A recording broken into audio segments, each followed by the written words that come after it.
Hey guys, Disloader Magic here, and if you're like, hey, wait a minute, this video looks and sounds familiar. Yes, it is a remake. No, it's not a re-upload. It's a remake. I'm remaking it. Like, why else would I be saying that right now? This is a different intro. Yeah, I know, this is some Groundhog Day stuff, but, you know, get over it. Basically, the other video, I didn't like it. It was low quality. I rushed it. I started making it at like 1 a.m. when I was like, I'm sick of making videos for the day. I hate YouTube and I hate my job. I most of all hate Wizards of the Coast. Oh good, they uploaded a bunch of spoilers. Now I quite literally have to make a video about it right now. Awesome. So I rushed it, I didn't read the cards properly, and like I said, I made two tiny errors and people will not shut the hell up about them, and I will not have misinformation on this channel. Speaking of that, I banned about 10 people from the comment section last time, so we'll see how many butthurt morons don't like what I'm saying this time. By the way, don't really get the comments saying, oh, this is so negative, so like the intro maybe. Did you miss the 30 times where I'm like, oh my god, I love this set, it's so well designed, I'm so excited about it, looks absolutely perfect so far except for one card? I literally took issue with one card and people are like, oh, you're so negative.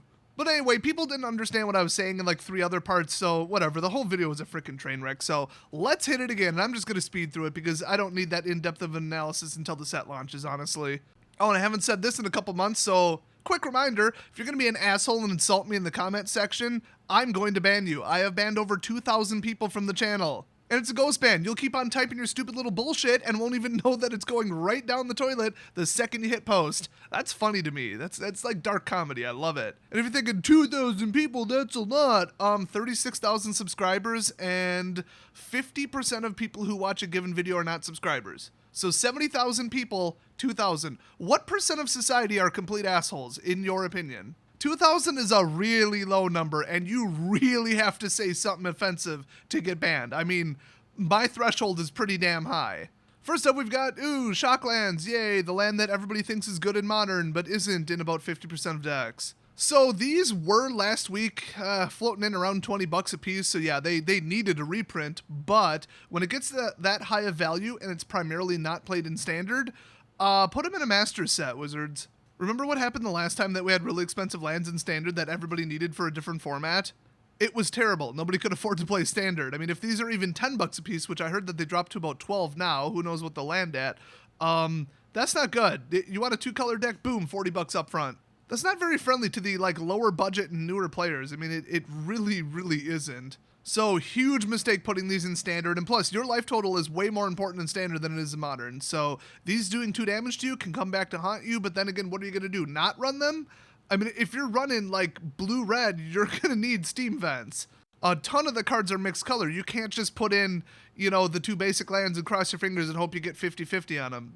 That's not gonna happen. So I'm not happy that these are in Standard. It's going to make Standard really expensive, and people saying, oh, well, it's going to up the value of the box of Guilds of Ravnica. Yeah, it will. I mean, there's only 5 of them, and they're only a rare slot, and it's a huge set, so not that much, but yeah. But do you care more about the value when you open it, or the value when you have to actually build a deck and play the game? I mean, pretty obvious. So I don't know, these are fine in a life gain deck, and in a deck where you're like, I don't care about my life total, my deck's so fast, so consistent, so perfect, I'm just gonna run them over and my life total doesn't matter because my deck just does damage faster than them. That's only the absolute fastest, top tier, most powerful, just overwhelming decks. The other ones, you really need to lose 2 life on the first turn of the game. The option to let them come in tapped if you know you're 100% sure you don't need the mana, that's huge though. That's absolutely huge, and a good portion of the time you're not going to need the mana in Standard, so you can avoid the damage. But if you had to start the game with like 2 of these, ooh boy, people don't like to admit this or think about it, but you might lose because of that, so yikes. Still better than the pain lands though. Oh my god, I've had somebody take 12 damage off those one game. I mean, it was like watching somebody tase themselves in the balls. Like every time they're like, well, I'm not gonna not play this card. You know, the board state was so weak. I was playing a control deck and just obliterating everything they brought out, and I just kept swinging and swinging and swinging. And they're just like, well, I've got cards in my hand, but then bzz, there it goes again, bzz, there it goes again. Watch, they'll put them in the next set. Oh, that would be mean. I don't think we're even on the right plane for those. So other than yay value reprint and yay the price went down, there is literally nothing else good about these being in Standard. Hopefully I made my point on why that is. Whatever, I mean, it's one of the few times where if you were to buy up 100 of them, 20 of each, and then sit on them for 3 years, they're virtually guaranteed to go up. So, That's kind of cool. I mean, if you're into that. So next up, Boros Challenger. He has the new ability Mentor. He's a 2/3 for 2, so okay, it's not bad, but it is mixed color. You know, good luck having those on turn 2. Now that we just lost four sets worth of color fixing. Ouch. And Mentor, when this creature attacks, put a 1/1 counter on target attacking creature with lesser power. So if there is a creature that's also attacking that also has less power, this goes on the stack. Unfortunately, they can respond by blowing it up. So if it's a 1/1 and you're about to make it a 2/2 by dropping a counter on it, and they can -1 it in response, So the fact that you have to be swinging means that this Mentor ability does absolutely nothing if you're badly losing the game, because of course you can't swing into their line of creatures in the typical game. So, I mean, yeah, it's kind of a weak ability, but then again, creatures getting bigger every single turn, and you're just swinging away and, woo, let's be aggressive, or like it's a partial all-flyers deck, also known as not an all-flyers deck. Yeah, I mean, like, this is going to do some damage. So it's one of those subtle things where it's like, it's already human, it's already soldier, it's already a 2/3 for 2, and it already has pay for it, gets 1/1 till end of turn, which is kind of overpriced, but it works with Mentor. Add to that, and I might get a free counter drop on top of it. I mean, now you ain't messing around. Like, that's good. It's just a subtle little extra bonus, and I absolutely love that. So next up, Convoke is back. Conclave Tribunal, or as I like to call it, Convoke Tribunal. This is awesome. This is basically your cast out right here. Kind of different, but, 4 mana will exile something, and then you get a little something past that, which the little something is Convoke. So unlike Improvise, you can actually have the creatures tap for colors, so you can actually cast this without having any mana open at all, which, I mean, that's why people really don't like Convoke. But, if you were to do that, you're losing 4 creatures. They can't attack this turn, and then they can't block next turn. I mean, like, okay, that's not nothing. People act like Convoke is just like some overpowered thing. You're using your important creatures that you need to win the game to cast one stupid spell one time. I mean, in a token deck, okay, yeah, your tokens are a lot less valuable and they're probably too small to swing until you like boost them all or something. But outside of that, it's just kind of nice. Like, yeah, I mean, it still costs 4, so I mean, you still can't cast it that early. And would you even want to cast it early? Half the time you'll probably pay 4 for this because you got to get rid of a big threat. So this will exile absolutely any non-land permanent. I love that. It won't exile an enchanted land. That is so annoying, by the way. Land that's been brought to life by Nissa or whatever. And if they blow it up, they get it back. So, yeah, I mean, it's just your standard exile card. I like it. I like this card. If my creatures can't reach a Planeswalker and I need that Planeswalker dead, like, for example, Teferi, I want to tap him and nuke that guy. I mean, they're going to get to him one way or another. So next up, Amara, Soul of the Accord. This is a 2/2 for 2, and when it becomes tapped, create a 1/1 white soldier creature token with lifelink. Holy crap. First of all, lifelink soldiers that aren't vampires? What? And secondly, hey, remember the Swarm deck? A lot of the cards are from the Ixalan block. I mean, you got Huatli, and this is what colors they are, so yeah, get ready for a Convoke Swarm. I mean, I'm probably going to take my existing Swarm deck and just modify it, basically. Oh man, if there's any kind of whenever a creature enters the battlefield, don't care if it's a token effect, ooh, this is gonna be spicy. I mean, this card is damn good. I can see why it's legendary. Next up, hey, we finally got a hold of a digital copy of the clarified version of this card instead of some jerk cell phone picture that they apparently thought, oh yeah, that's readable enough, screw it, let's upload it. If you're gonna leak something, leak it. I mean, seriously. So this card is crazy. It's that's Niv Mizzet, by the way. He's the Firemind. And yeah, it's 2-color, turn 2 if you got your color fixing, cool, enchantment. And whenever you cast an instant or sorcery spell, put a charge counter on Firemind's Research. You can pay 1 and a blue to remove 2 charge counters. Oh, 2, okay. Misread that the first time. And then draw a card. Okay, that's pretty nuts, because that'll just keep the spell bombardment going. And then pay 1 and a red, remove 5 charge counters from Firemind's Research. It deals 5 damage to any target. Wow. 5 instants or sorceries. Like, that's like your entire opening hand if you didn't have this card and started with 2 lands. I mean, that's like a lot. But hey, free creature removal on top of what you were already doing, which is spamming control spells probably. Why not? And 1/4 of their life total gone in an unblockable manner. Ooh. I mean, okay. This is going to be annoying. This whole damn deck is already annoying, and we haven't even seen this yet. Its whole thing apparently is just spells, just draw and control spells. Well, I wonder what have people been complaining about lately? Oh yeah, control draw decks, because they're fucking annoying. And graveyard clearing is just gonna nuke every archetype that I've seen so far, because it cares about how many instants and sorceries are in your graveyard. At least some of the cards do. It looks like GRN leans a little bit lighter on that. It's more like prowess, duplicate it this turn, how many times did you cast it this turn, instead of just purely how many are in the graveyard, but it also does that too, so that deck is going to be annoying. So next up, Legion War Boss. Okay, if you haven't noticed, people are already playing Goblin Tribal on Arena right now. I didn't pay any attention to how many are in sets that are cycling out, but who cares? I don't remember there being any goblins in the entire plane of Amonkhet. Could be wrong. But yeah, here's one. It's Legion War Boss. 2/2 for 3 in Mentor, and that obviously kind of sucks. But at the beginning of combat on your turn, create a 1/1 red goblin creature token. That token gains haste until end of turn and attacks this combat if able. So the goblin token has to attack, but he doesn't have to.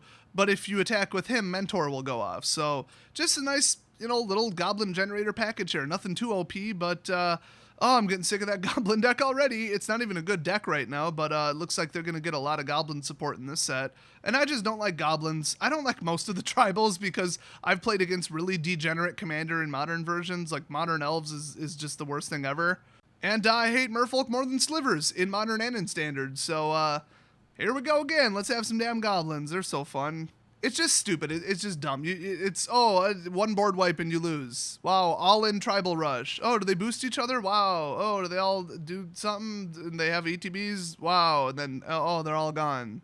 Oops. Like, you either board wipe their stupid swarm of all one type of creature or you don't, and that's it. It's just boring, stupid magic. I just hate decks like that. They're so simplistic. I like complicated magic with, like, decisions and, back and forth, not just, here's my steamroller, can you stop it? So next up, this card is crazy, Underrealm Lich. Oh my gosh, 4/3 for 5. If you would draw a card, instead look at the top 3 cards of your library, then put one into your hand and the rest into your graveyard. That ability is either reminiscent or directly recycled from another card. I just can't remember which one. And then you can also pay 4 life, and it gains indestructible till end of turn, and then tap it. Even if it's already tapped, you have to tap it, and you can use this even if it's not tapped, because tapping is not part of the cost. So automatic scry 3, except instead of the bottom of your library, it goes to your graveyard where you can then resurrect it, bring it back, put it back in your hand, whatever. That's no joke, and it's going to be really damn hard to get rid of this guy. You could exile him, but other than that, the funny thing is, though, if you -3 him, they probably will try to pay 4 life if they don't know how the rules work, and then he'll die anyway. So that'll be fun. I've had a lot of people do that on Arena, by the way.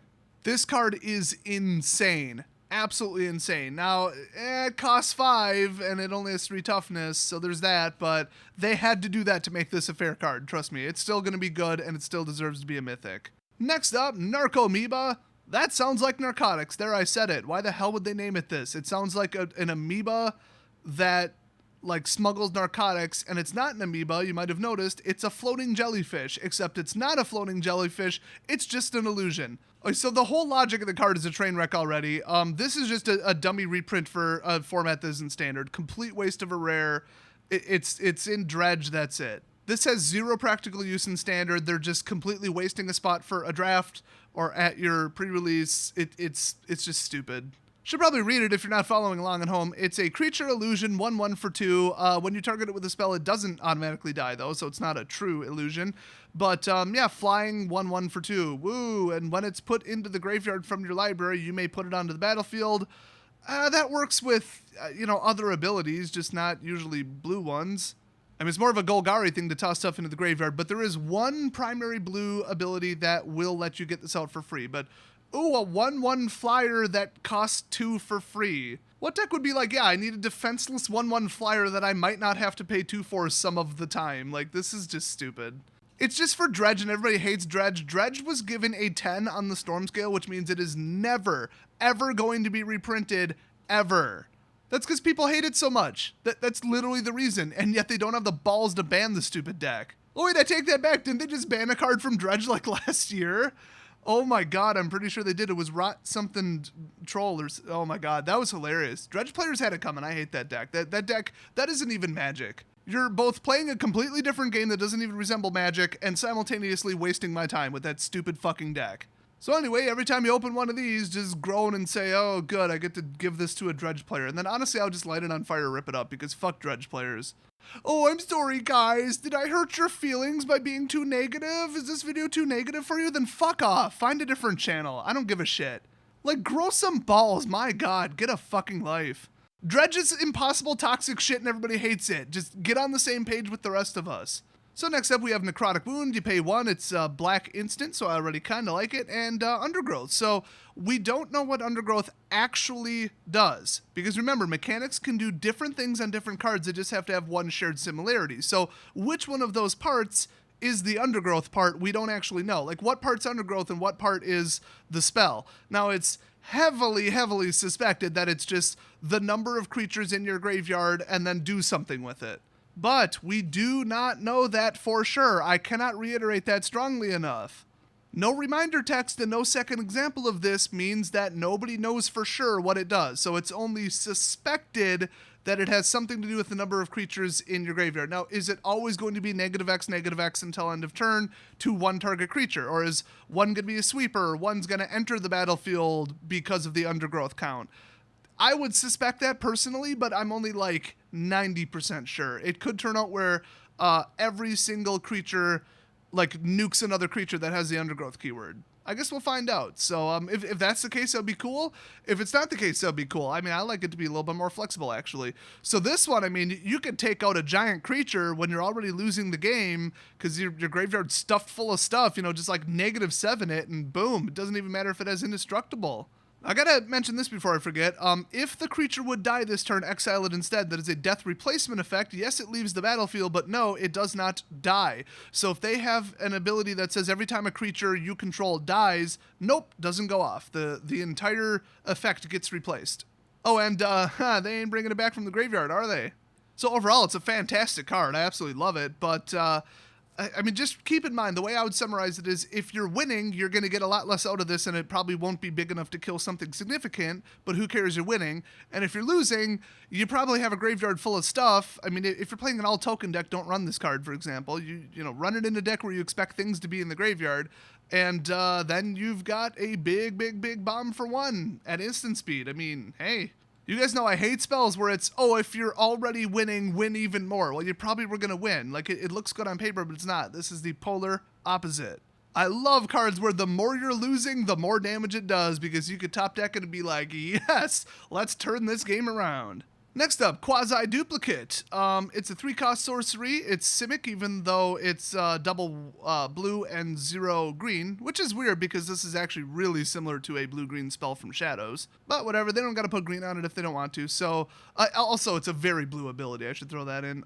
Create a token that's a copy of target creature you control. So, there you go. Whatever you got, the best of what you got, clone it. Kinda, if you're already winning, win more, but I mean, if you had one vanilla 3/3 out because they blew up everything else, you could clone it, and now you have 2 3/3s. I mean, okay. Like, it could help you come back from a devastating loss. Also, Jumpstart. You may cast this card from your graveyard by discarding a card in addition to paying its other costs. Then exile this card. Now, in the context of, like, I'm going to jumpstart my education by buying a college textbook and reading it before my semester starts, makes absolutely no sense. If it's like, I'm going to jumpstart a dead battery in a car, okay, now it makes perfect sense. So I would have named it something else, like Spell Echo or I don't know, something else. It just sounds wrong to me, but then again, they use a lot of electricity in that guild, so, you know, whatever. Maybe they're going for, like, a Frankenstein vibe. So, I mean, you better have a card you don't need, because discarding cards is rough. I mean, sometimes other players make you discard a card, and that's quite bad. I mean, it's literally a mechanic that makes you lose the game, but, you know, if you know to hold an extraneous card, then, you know, good for you, because you know that your deck runs Jumpstart, so it's pretty easy to actually get it to work. Unlike my friend Saturn, where it's a miracle if it runs even if you do Jumpstart it. Ayo! Shout out to all my Saturn driver friends out there. I mean, I don't own one because I have at least a little bit of self-respect and dignity. But if there's one thing I could say about y'all, it's that your muffler's probably dragging. Literally don't know where you live, don't know anything about you, never seen your car, and I can just assume right now with pretty good certainty that your muffler's dragging on the ground. So, I mean, in case you're not putting 2 and 2 together here, you get to cast it once and then you can jumpstart it again. So you're going to get 2 copies of your best creature with the caveat that it can't be legendary. Hey, did you guys know that Galt is legendary? I forgot for 3 seconds and people wouldn't shut the hell up about it. But you could clone another giant dinosaur and there you go. You got 2 more of it. And Simic is dinosaur colors. Well, one of them is. So yeah, I anticipate this being a pretty damn expensive card, honestly. Next up, Ral Zarek Izzet Viceroy. This is the only card in the entire lineup that I have a problem with because this is too fucking powerful. I mean, have you guys played against blue-red spell spam right now on Arena? I mean, I have like a 90% win rate against it. I just hate the deck because it's like if you slip up once, you're dead, which I know, literally my Mr. Nibbles deck. It was spell spamming like Creature Rush. But I mean, the deck and Izzet and the mechanics and everything, they're all just, how many spells can I shove down your throat before you just flip the damn table in my face? And this is the king of it. Those decks don't tend to win that quick, so maybe 5 is a little bit more realistic, but still, 5-cost Planeswalkers are so much less played than 3 and 4. Like, words can't describe how narrow it is to put that in your deck, because you have to actually get to 5. Like, if you've got 20 or 21 lands, there ain't gonna be 4 of these in your deck, I'll tell you that right now. But, I mean, blue is a draw color, so, I don't know. If you're running spell spam, you're gonna have, like, 2 of them bare minimum. So, I mean, people are gonna play them, it's just 5 is not 4. Like, the distance between 4 and 5 mana is greater than the distance between 2 and 3, just because you start with 7 cards. I don't feel like explaining the math of it any further. If you can't grasp it from that, just don't go in the comment section and say I'm wrong, I will delete it. So, +1, which means he basically comes out with 6 loyalty the turn that he is brought into play, because of course you're going to +1 him. Look at the top 2 cards of your library, put one of them into your hand and the other into the graveyard. Wonderful! Automatically outdrawing your opponent 2-1 when you're already bringing spells back from the graveyard and care about how many go there. That's wonderful, and they're both control colors. That's fantastic. That's what I want. Control outdrawing me 2-1. This is literally Teferi right here. Oh, pardon me. Teferi in a deck that has more removal. Awesome. Then -3, this is fun. It deals damage to target creature equal to the number of instant and sorcery cards you own in exile and in your graveyard, which that's just ridiculous. So, in other words, remove 1 creature. It's gone. At least he can't do this twice in a row, and he can't even do it twice in a row without killing himself after he +1s once. So, okay, you brought him out and you nuked one of my creatures. Good luck, having him not take 2 damage on the next turn. So, like, that's not too bad, but still, I just hate recurring removal on Planeswalkers. It's so annoying. Remember, this isn't a deck that runs removal. I mean, runs Essence Scatter, runs Counterspells, runs red direct damage. I mean, ooh. And then -8, just fuck the whole game at this point, because you get an emblem with whenever you cast an instant or sorcery spell, this emblem deals 4 damage to any target, and you draw 2 cards. What the fuck? So in other words, if he gets to 8, your opponent loses, and he starts with 6, because you're going to bring him out for 5 and +1 him. So they are 3 turns away from losing the game when he comes out. That's actually pretty typical for Planeswalkers, but this is the most oppressive, just insanely powerful ult that we've had lately. But keep in mind, we've had a lot of really, really weak ultimates lately, but still, that is just fucking ridiculous. Absolutely. I mean, it's Chandra. It's just Chandra. It's Chandra if Chandra drew 2 fucking cards on top of it. I mean, what the hell? Hey, in a totally unrelated matter, Vraska's Contempt just went up in price again. I'm sure they're unrelated. So next up we got Sinister Sabotage, counter target spell and surveil 1. That's the kind of, I don't know, blah ability for whatever that is, Demeter.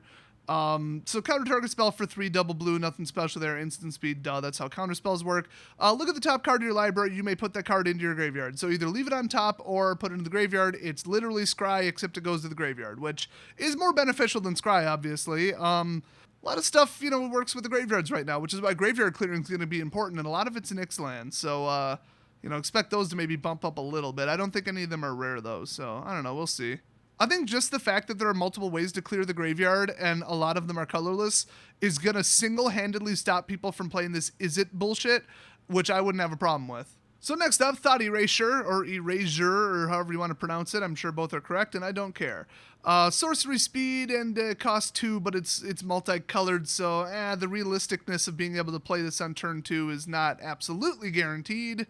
But still, target player reveals their whole hand, you choose a non-land card from it, so absolutely anything you want, they discard it, and then surveil 1. This is more powerful than Thoughtseize, but oh my god, making it cost 2 instead of 1 and adding a color. It's not even on the same planet as Thoughtseize, but it's also not duress. You know, you can grab whatever you want. Creature or non-creature, doesn't matter. And then Surveil 1, so this is basically a replacement for Harsh Scrutiny. So, yeah, I mean, you get that free little pseudo scry, and then I'm sure Dimir is going to do something with the graveyard. So, probably a pretty good spell. It's just, I hate hand disruption, so I already automatically hate this. Fine, I'll say it again in case you're new here. I've said this like 50 times. Rumor is they took a poll like 15 years ago and said, what's the most annoying thing in Magic? And they only polled pro players. And they said land destruction, and they were absolutely correct. So they basically removed it from the game. Now, they took the poll a couple years ago, allegedly, and people universally, number one, the spot was hand disruption. People hate hand disruption. Now, I think it was in the context of Modern. They said, what's the most annoying mechanic, like, in the game? So basically Modern. I mean, they may have actually said Modern. Yeah, people just said hand disruption. They're so fucking sick of hand disruption. Like, they finally got they mulled the 6, finally got a good opening hand, and then, there goes what they need to win. Fuck it. And I believe this came up, a lot of people were mentioning that poll when they were considering banning Thoughtseize, because it was ruining Standard. So, well, here's this. But you have to be playing those 2 colors to play this, so I mean, how far could it really get? It's only an uncommon, even they don't have a lot of faith in this, apparently, so, whatever. Oh, hey, that was the last one. So overall, all these mechanics look like they're just little fun bonuses. They're like, I might be able to get that to go off. Oh, under perfect circumstances, yeah, I'll be able to, run them over a little quicker, do this, make stuff bigger. Oh, a little extra bonus scry, little something tacked onto this, little something extra here, a little extra ability here. I love that kind of stuff. It's just throw it out there, give us a bunch of tools with nothing in mind, and just let us build whatever we want. I mean, that's Magic. That is classic Magic. You just want powerful, interesting, kind of mid-level stuff, and then see what people put together. I mean, some mechanics, they put it on like 18 cards. There's a clear way to build the deck, like Delirium. There was one way to build Delirium. I mean, you might swap out a card or two, but if you're saying I'm running the Delirium deck, it's because you're running the Delirium deck, okay? There are not 100 cards to choose from. There is very, very not arguably one way to build Delirium. So Delirium takes off, because it did, and it's too powerful, because it was, and all of a sudden everybody needs exactly the same cards, and it's boring, it's repetitive, it's mirror matches, everybody knows exactly card for card what you're running. That's just stupid. They need to stop doing shit like that. What they need is Mentor and Jumpstart and Surveil, where it's just like, these are subtle, they're just tools.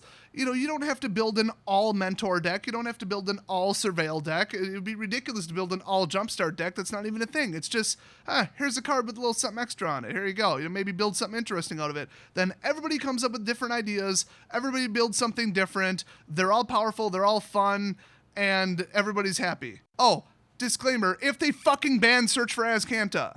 That or Teferi, but honestly, Azcanta's the problem. Just keep that disclaimer in mind, basically until they ban it. So I love the look of this set. I love it. It's not just like, oh, a mechanic that everybody's going to build that one deck. It's just, here, have some stuff. Convoke. Yeah, cool, neat. Undergrowth. All right, cool. It's just neat stuff. It's just neat, subtle, but powerful stuff. And that's what Magic needs. That's what Magic should be. So I love it. I'm just deeply worried about Sarkhan's Unsealing, them not doing anything about blue-white control, and is it completely ruining everybody's fun? Those are my only 3 concerns. Everything else looks absolutely wonderful. So, I mean, I guess that looks pretty good, because I'd say, oh, if a deck gets out of control, they'll just ban it. No, I guess they just flip a coin when a deck gets out of control, and then whatever it comes up with, that's what they do, because you certainly won't find anything more logical than that. I mean, not in their reasoning, if they even post it. Last time there was like, no changes, period. And then they just like run. They took a sticky note, they slapped it on their website, and then they just like took off running for the weekend. Yeah, that's what you do when you're a coward and your stupid bullshit decisions are completely indefensible, Wizards. But yeah, red dragons, red mid-range dragon ramp with Sarkhan's Unsealing, they are going to have to ban something from that already, and I haven't even seen a single dragon in the set. That's how bad that deck is right now. When we lose the decks that are faster than it, like mono red, we're fucked. Okay, that deck's going to completely take over. Mark my words. So they're probably going to have to ban Sarkhan's Unsealing and probably going to have to ban Azcanta, and if they do, assuming Izzet doesn't take over, that's it. We could all play Magic again and have fun. So wouldn't that be nice? Wouldn't that be a concept? So thanks for watching, and hit that subscribe button if you want to hear my opinions on the wonderful $250, whatever the fuck they're calling that stupid new product. Oh, it's coming next. I'll see you guys next video.